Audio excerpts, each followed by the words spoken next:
ನಮಸ್ಕಾರ ವೀಕ್ಷಕರೇ, ಕನ್ನಡ ಸಿನಿಮಾ ಲೋಕದಲ್ಲಿ ರಾಜ್ಕುಮಾರ್ ಮತ್ತು ವಿಷ್ಣುವರ್ಧನ್ ಎನ್ನುವ ಎರಡು ಪರ್ವತ ಶೃಂಗಗಳಿದ್ದವು. ಅಭಿಮಾನಿಗಳು ಇವರನ್ನು ಹೋಲಿಸಿಕೊಂಡು ಹಲವಾರು ರೀತಿ ಮಾತನಾಡುತ್ತಿದ್ದರು.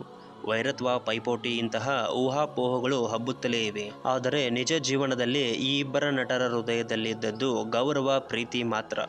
2000ರಲ್ಲಿ ಬಿಡುಗಡೆಯಾದ ಯಜಮಾನ ಸಿನಿಮಾ ವಿಷ್ಣುವರ್ಧನ್ ವೃತ್ತಿ ಜೀವನದಲ್ಲಿ ಒಂದು ದೊಡ್ಡ ಮೈಲುಗಲ್ಲಾಯಿತು.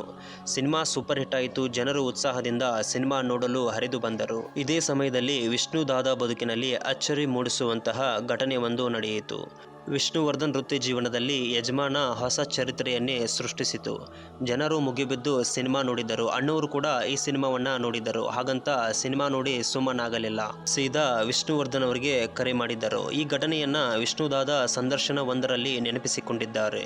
ಈ ಬಗ್ಗೆ ಮಾಹಿತಿ ತಿಳಿಯುವ ಮುನ್ನ ಮಾಯವಿ ಚಾನೆಲ್ ಅನ್ನ ಸಬ್ಸ್ಕ್ರೈಬ್ ಮಾಡಿಕೊಂಡು ಪಕ್ಕದಲ್ಲಿರುವ ಬೆಲ್ ಐಕನ್ ಪ್ರೆಸ್ ಮಾಡೋದನ್ನ ಮರಿಬೇಡಿ. ಯಜಮಾನ ಸಿನಿಮಾ 2000ರಲ್ಲಿ ಬಿಡುಗಡೆಯಾಗಿ ವಿಷ್ಣುವರ್ಧನ್ ಅವರ ಜೀವನದಲ್ಲಿ ಒಂದು ದೊಡ್ಡ ಮೈಲುಗಲ್ಲಾಯಿತು. ಆರ್ ಶೇಷಾದ್ರಿ ನಿರ್ದೇಶನದಲ್ಲಿ ಮೂಡಿಬಂದ ಈ ಸಿನಿಮಾ ಮೂಲತಃ ಅದೇ ವರ್ಷ ಬಿಡುಗಡೆಯಾದ ತಮಿಳು ಚಿತ್ರ ಒಣ ತೈಪೊಳ್ಳ ಚಿತ್ರದ ರೀಮೇಕ್ ಆಗಿದೆ. ಚಿತ್ರವು ರೀಮೇಕ್ ಆದರೂ ವಿಷ್ಣುವರ್ಧನ್ ಅವರ ಶೈಲಿ, ಅಭಿನಯ ಹಾಗೂ ಅವರಿಗೆ ಸಿಕ್ಕ ಭಾವನಾತ್ಮಕ ಪಾತ್ರ ಚಿತ್ರಕ್ಕೆ ಹೊಸ ಮಿಂಚು ನೀಡಿತು. ಕುಟುಂಬದ ಮೌಲ್ಯಗಳು, ಅಣ್ಣ ತಮ್ಮನ ನಡುವಿನ ಬಾಂಧವ್ಯ ಮತ್ತು ಶ್ರೇಯಸ್ಸಿನ ಹೋರಾಟ ಹಾಗೂ ಅಂತಿಮವಾಗಿ ಒಗ್ಗಟ್ಟಿನ ಮಹತ್ವವನ್ನು ತೋರಿದ ಕತೆ ಜನಮನವನ್ನ ತಟ್ಟಿತ್ತು. ಸಿನಿಮಾದಲ್ಲಿ ವಿಷ್ಣುವರ್ಧನ್ ಅವರು ತೋರಿಸಿದ ದಿಟ್ಟತನ ಮತ್ತು ಭಾವನಾತ್ಮಕ ಅಭಿನಯ ಅಭಿಮಾನಿಗಳನ್ನು ಕಣ್ಣೀರಾಗಿಸಿತು.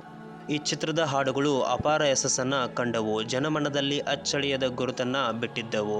ಸಾಹಸ ದೃಶ್ಯಗಳು, ಸಂಭಾಷಣೆ ಮತ್ತು ಭಾವನಾತ್ಮಕ ಸನ್ನಿವೇಶಗಳು ಸಿನಿಮಾ ಹಿಟ್ ಆಗಲು ಪ್ರಮುಖ ಕಾರಣಗಳಾಗಿದ್ದವು. ಬಿಡುಗಡೆಯಾದ ಕೂಡಲೇ ಪ್ರೇಕ್ಷಕರಿಂದ ಭರ್ಜರಿ ಮೆಚ್ಚುಗೆ ಪಡೆದ ಯಜಮಾನ ಬಾಕ್ಸ್ ಆಫೀಸಲ್ಲಿ ದಾಖಲೆ ಬರೆದಷ್ಟೇ ಅಲ್ಲ, ವಿಷ್ಣುವರ್ಧನ್ ಅವರನ್ನ ನಿಜವಾದ ಕುಟುಂಬದ ನಾಯಕನಂತೆ ಜನರು ಕೊಂಡಾಡುವಂತೆ ಮಾಡಿತು. ಒಟ್ಟಿನಲ್ಲಿ ಇದು ವಿಷ್ಣುವರ್ಧನ್ ಅವರ ಸಿನಿ ವೃತ್ತಿ ಜೀವನದಲ್ಲಿ ಅತ್ಯಂತ ದೊಡ್ಡ ಹಿಟ್ಗಳಲ್ಲಿ ಒಂದಾಗಿದೆ. ಈ ಯಶಸ್ಸಿನ ನಡುವೆ ಇನ್ನೊಂದು ಸಂಗತಿ ಎಂದರೆ ರಾಜ್ಕುಮಾರ್ ಅವರು ವಿಷ್ಣುದಾದಾಗೆ ಕರೆ ಮಾಡಿದ್ದು. ವಿಷ್ಣುದಾದ ಸಂದರ್ಶನವೊಂದರಲ್ಲಿ ಹೇಳಿದ್ದು ಈ ರೀತಿ: ನಾನು ಮೈಸೂರಿನಲ್ಲಿ ಕೋಟಿಗೊಬ್ಬ ಸಿನಿಮಾದ ಶೂಟಿಂಗ್ ಮಾಡುತ್ತಿದ್ದೆ. ಆಗ ಡಾಕ್ಟರ್ ರಾಜ್ಕುಮಾರ್ ಅವರು ಫೋನ್ ಮಾಡಿದ್ದರು. ಮಿನಿ ಸಂತೋಷ್ನಲ್ಲಿ ಅವರಿಗಾಗಿ ಯಜಮಾನ ಸಿನಿಮಾದ ಪ್ರೊಜೆಕ್ಷನ್ ಹಾಕಿದ್ವಿ. ನಾನು ರೂಮ್ನಲ್ಲಿದ್ದೆ. ಆಗ ರಾಜಣ್ಣ ನಿಮ್ಮೊಂದಿಗೆ ಮಾತನಾಡಬೇಕಂತೆ ಅಂತ ಬಂದು ಕರೆದರು. ಅದು ನನಗೆ ಶಾಕ್ ಆಗಿತ್ತು. ನನಗೆ ನಂಬುವುದಕ್ಕೆ ಆಗಿರಲಿಲ್ಲ.